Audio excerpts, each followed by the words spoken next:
नमस्कार साथियों, सैनिक अवेयरनेस बाई आरएस चैनल में आपका हार्दिक स्वागत है। साथियों, आपको पता है कल ऑनरेबल सुप्रीम कोर्ट में one rank one pension arrear एक मुश्त देने के लिए बड़ी सुनवाई होनी थी और वो सुनवाई भी हुई, लेकिन सरकार ने उसके ऊपर एक शर्मनाक काम किया है। वो शर्मनाक काम ये है कि सरकार के पास जवानों के लिए एमएसपी के लिए पैसे नहीं हैं, डिसेबिलिटी पेंशन के लिए पैसे नहीं हैं, एरियर के पैसे देने के लिए सरकार का खजाना खाली हो चुका है। साथियों, क्या वास्तव में सरकार का खजाना खाली है या सरकार का खजाना भरा हुआ है, या सैनिकों के लिए ही सरकार का खजाना हर बार खाली होता है? साथियों, इस बात पर मुझे आपका कमेंट चाहिए। सरकार का खजाना खाली है ये मैं नहीं कह रहा हूँ, ये सरकार ने कहा है। जब ऑनरेबल सुप्रीम कोर्ट में चीफ जस्टिस साहब ने कहा था कि हमें एक हलफनामा पेश कीजिए, वो भी 20 मार्च की सुनवाई में, तो सरकार ने एक अपने पूरे जवाब बंद लिफाफे में लिखे, एक लिफाफे में लिखे और उस लिफाफे को बंद किया। बंद करके चीफ जस्टिस साहब को हैंड ओवर कर रहे थे, लेकिन उसी समय सीजेआई साहब ने सरकार को एक तगड़ा जवाब दिया।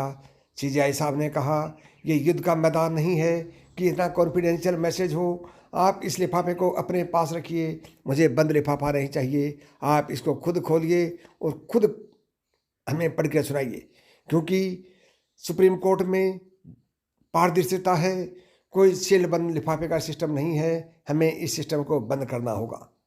इसके साथ ही सीजेआई साहब ने सरकार को क्या क्या फटकार लगाई है और सरकार ने क्या क्या जवाब दिया है, आज के इस वीडियो में मैं उसकी पूरी पोल खोलने वाला हूं। तो साथियों, यदि आप सैनिक अवेयरनेस बाई आरएस चैनल पर पहली बार आए हैं और अभी तक आपने सैनिक अवेयरनेस बाई आरएस चैनल को सब्सक्राइब नहीं किया है, तो अभी सब्सक्राइब करें, बेल बटन को दबाएं व आल को दबाएं, ताकि मेरे आने वाले प्रत्येक वीडियो का नोटिफिकेशन आपको सबसे पहले मिले। साथियों, ऑनरेबल सुप्रीम कोर्ट ने सरकार को 3 बार टाइम एक्सटेंशन दे दिया है। उसके बाद भी सरकार बार बार सैनिकों को उनका हक देने के लिए आनाकानी कर रही है, जबकि जितने सांसद हैं, जितने एमएलए हैं, उनका वेतन एक बार में बढ़ जाता है और हमें पता चलता है उस वेतन के बढ़ने के बाद। जबकि हमारी मांगें पूरी दुनिया को पता है कि हम कितने सालों से हमारी मांग कर रहे हैं, लेकिन सरकार है कि हमारी मांग को सुनने को तैयार नहीं है। जबकि अपना वेतन बढ़ाने के लिए रातों रात उनका वेतन बढ़ जाता है और कई गुना हो जाता है, लेकिन भूतपूर्व सैनिक और वर्तमान जो सैनिक सेवारत हैं, उनकी वेतन बढ़ाने के लिए सरकार का खजाना खाली हो जाता है। ऐसा क्यों है साथियों? मुझे आज आपका कमेंट चाहिए। साथियों, अब आप सबको पता चल गया है कि हमारे को मिलने वाला एरियर कब तक मिलेगा।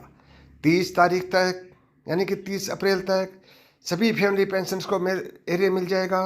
30 जून तक जो 70 साल से ऊपर के हमारे योद्धा हैं, उनको एरियर मिल जाएगा और बाकी भूतपूर्व सैनिकों को 2024 तक एरियर का पैसा मिलेगा। तो साथियों, इसके साथ ही और भी कई प्रश्न खड़े हो रहे हैं। सरकार के ऊपर पेंशन रिवीजन का दबाव है, इक्वल एमएसपी का दबाव है, इक्वल डिसेबिलिटी पेंशन का दबाव है, 18 महीने के डीए एरियर का दबाव है और सरकार का खजाना खाली हो चुका है। अभी इसके अलावा और कौन कौन से दबाव हैं, आगे वीडियो में देखिए। सरकार का खजाना खाली है तो सिर्फ सैनिकों के लिए है। इसके साथ सवाल खड़े हो रहे हैं कि बंद लिफाफे का खेल किसने बनाया, ये बिजनेस का खेल किसने बनाया। सीजेआई साहब ने और भी कई सवाल किए कि बंद लिफाफे का खेल बंद करो।